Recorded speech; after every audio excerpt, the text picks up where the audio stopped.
Sir किस तरीके से देख रहे हैं इस पूरी घटनाक्रम जो ब्लास्ट हुआ है उसको किस तरीके से देख रहे हैं? देखिए, बहुत ही गंभीर घटना है। करीब 19 लोगों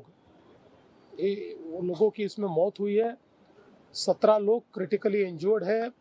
बहुत बड़े पैमाने पर उनको वे जले हुए बर्न उनको है, बर्न इंजरी उनको है और यहाँ ऑरेंज सिटी हॉस्पिटल में अभी उनका इलाज चल रहा है। जो भी लेटेस्ट प्रोटोकॉल्स है वो बहुत तेजी के साथ ऑरेंज सिटी हॉस्पिटल ने उनको उपलब्ध कराए हैं और हम अपेक्षा रखते हैं कि उनकी रिकवरी होगी। थोड़ा समय लगेगा लेकिन उनकी रिकवरी होगी। अभी इस केस में पुलिस ने भी एफआईआर दाखिल किया है। करीब 21 लोगों पर एफआईआर है, उसमें से 11 लोगों को अरेस्ट किया है। मैनेजिंग डायरेक्टर को भी अरेस्ट किया हुआ है। कुछ लोग फरार है, उनको भी ढूंढकर अरेस्ट किया जाएगा। साथ साथ जो हताहत हुए, जिनकी मौत हुई है, उनको कंपनी की ओर से 75 लाख रुपया कंपेंसेशन दिया गया है। 5 लाख रुपया हमने सीएम फंड से दिया है। 2 लाख रुपया प्रधानमंत्री जी ने पीएम फंड से उनको दिया हुआ है। जो इंजर्ड है उनको 25 लाख रुपया कंपनी की ओर से दिया जा रहा है और उन सभी का इलाज हो, इसकी ओर हम लोग भी पूरे तरीके से ध्यान रखेंगे। जहाँ तक इस हादसे का सवाल है तो इससे कई प्रश्न तैयार हो रहे हैं। चूँकि इसको रेगुलेट करने वाले जो नियम है ये 2008 के नियम है और आज 2026 में हम लोगों ने देखा है कि पिछले कुछ सालों में टेक्नोलॉजी काफ़ी बदली है।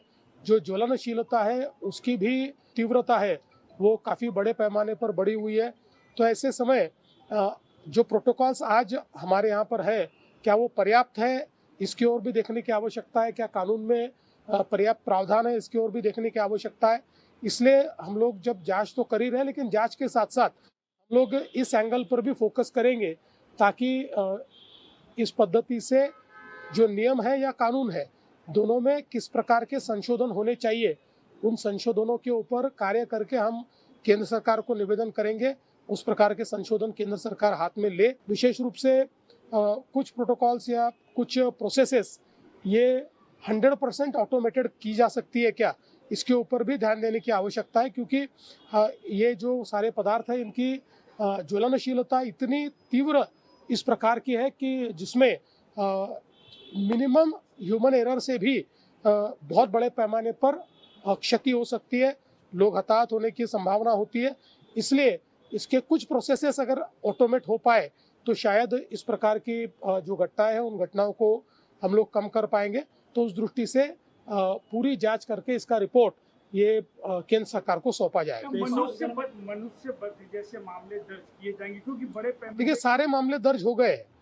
आप अगर देखेंगे तो जिस प्रकार की यहाँ पर एफआईआर किया गया है उसमें जो तीव्र से तीव्र इस प्रकार की उनके ऊपर हम लोग चार्जेस लगा सकते थे वो लगाए हुए। देखिए, पहली बात तो यह है कि यहाँ पर जितने हमारे इस प्रकार की फैक्ट्रीज है इन सबका ऑडिट हुआ है और ऑडिट के बाद इस प्रकार की घटना यहाँ पर घटी है।